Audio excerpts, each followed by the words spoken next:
गणपती बाप्पा मोरया, मंगलमूर्ती मोरया.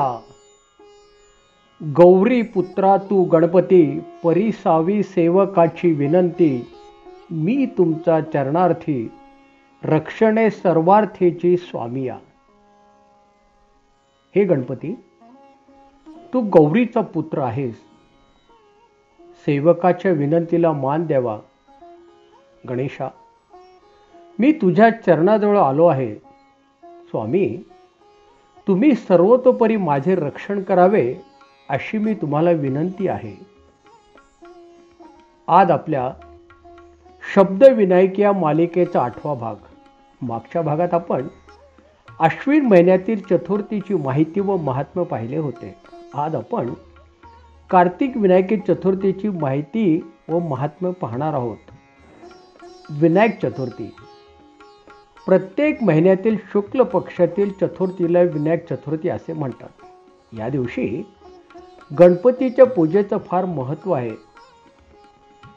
विघ्नहर्ता गणपतीची पूजा या दिवशी केली जाते. या पूजेमुळे आपल्याला आलेले सर्व अडथळे दूर होतात अशी मान्यता आहे. पूजा करताना गणपतीला तिळाच्या लाडूचा नैवेद्य अर्पण करावा आणि सायंकाळी पोथी वाचावी आणि विविध स्तोत्रांचे पठण करावे. या दिवशी काय करावे? 1. चतुर्थीला गणेशाला शतावरी अर्पित करावी. असे केल्याने गणेश भक्ताला मानसिक शांती प्राप्त होते. 2. या दिवशी गणपतीला झेंडूची फुले अर्पण केल्याने घरातील क्लेश कमी होतात. 3.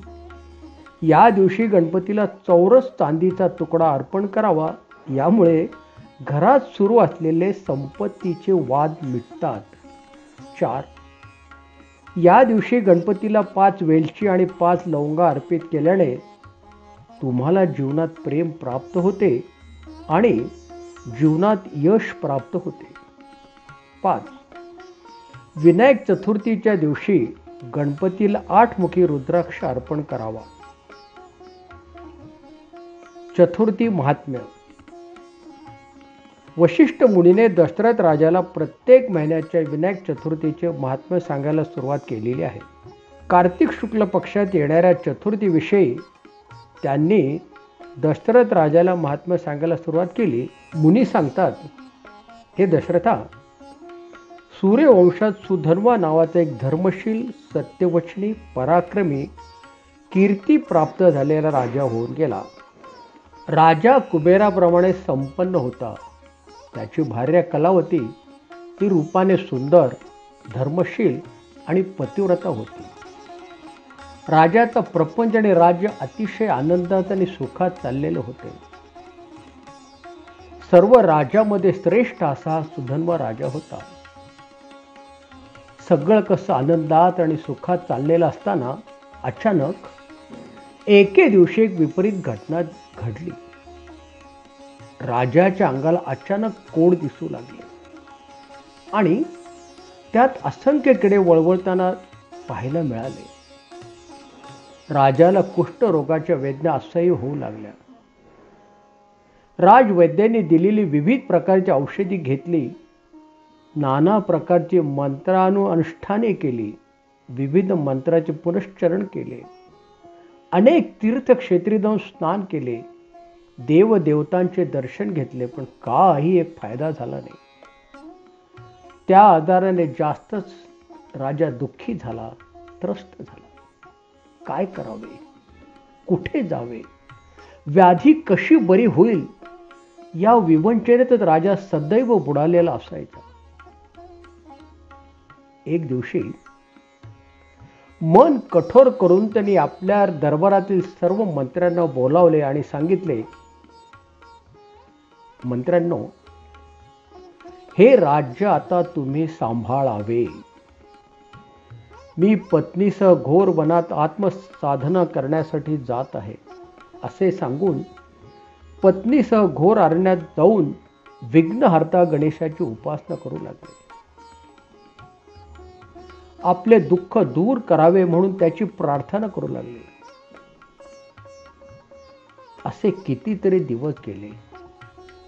आणि एक दिवशी त्या अरण्यात महायोगी पुलत्स्य मुनींची भेट राजाची झाली. राजाने सपत्नीक साष्टांग दंडवत केला. मुनीने त्यांना विचारले, राजन,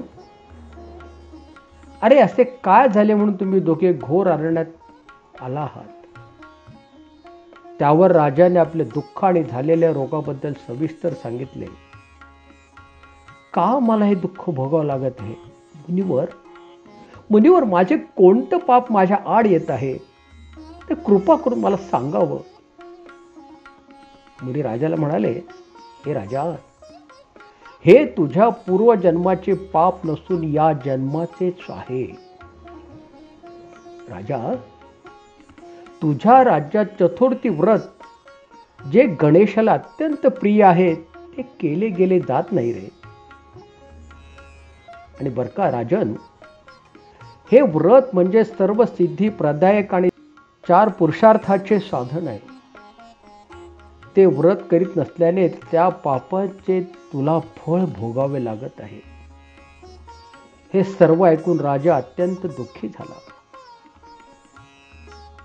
त्याने मुनींना हात जोडून विनंती केली, मुनीवर, या दुःखातून मुक्त होण्यासाठी मी आता काय करू?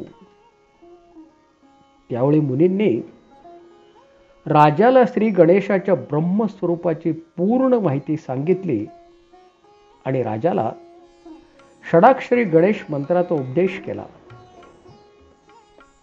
त्यानंतर राजाने व त्याच्या पत्नीने आदराने श्रद्धायुक्त नमस्कार मुनींना केला आणि समाधानाने आपल्या राज्यात परत आले. मुनीने सांगितलेले चतुर्थी व्रत त्याने सर्व प्रजाजनांना करायला सांगितले. कार्तिक शुक्ल चतुर्थीचे व्रत सर्वांनी आनंदाने आणि मनापासून केले. त्या व्रतामुळे राजाला गणेशाची कृपा प्राप्त झाली व कुष्ठरोग नाहीसा झाला.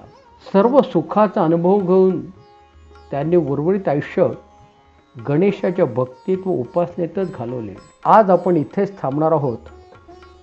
परत भेटूयात मार्गशीर्ष महिन्यातील विनायकी चतुर्थीला. गणपती बाप्पा मोरया, मंगलमूर्ती मोरया. हा व्हिडिओ आपल्याला आवडल्यास लाईक, शेअर व सबस्क्राईब करावा.